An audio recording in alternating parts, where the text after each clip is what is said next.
কি গো, এত রাত্রি হয়ে গেল, এখনো তোমরা কি করছো এখনো পর্যন্ত? এখনো আমরা পিঠে বানাচ্ছি, মানে আজকের দিনে এত এত পিঠে হয়, মানে শেষ করতে পারছি না আর কি।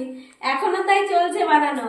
তো এই যে দেখো, এখানে রয়েছে প্রথমেই মালপোয়া, ঠিক আছে। এখানে রয়েছে, দেখাও, এখানে রয়েছে দুই ধরনের পিঠে। একটা হচ্ছে এই যে দেখো ভাপা পিঠে এটা, ঠিক আছে। আর একটা এটা হচ্ছে ভাপা পিঠেটাই তেলে ভাজা। তো এই হচ্ছে পাটিসাপটা প্রধান, আচ্ছা ঠিক আচ্ছা, আছে, মানে হ্যাঁ। খেতে ভালো আর কি সব থেকে।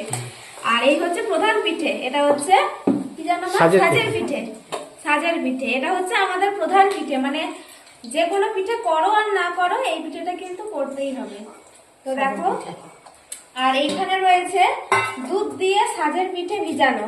এই যে দেখো, সাজের পিঠেগুলোকেই দুধ দিয়ে ভেজানো, দেখতে পাচ্ছ, যেমন দুধ পুলি ভেজানো হয় ঠিক সেই রকমই, মানে দুধের মধ্যে পুলি পিঠে ভেজানো হয়, এটাতে সাজের পিঠে ভেজানো হয়েছে।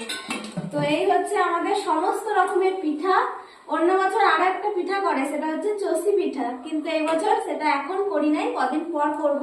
কারণ একটা একটা পিঠে বুঝতেই পারবে, খেয়ে শেষ করতে পারবো না, আবার ওটা হলে তো আরো হয়ে যাবে। তো সেই জন্য এবছর, আর অনেক সময়ও লাগে, তো সেই জন্য এবছর করি নাই।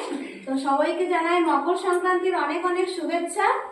তো চলো পিঠে খাওয়া দাওয়া করি, আর তোমরাও কে কি পিঠে বানালে অবশ্যই কিন্তু কমেন্ট করে জানাবে। তো টাটা।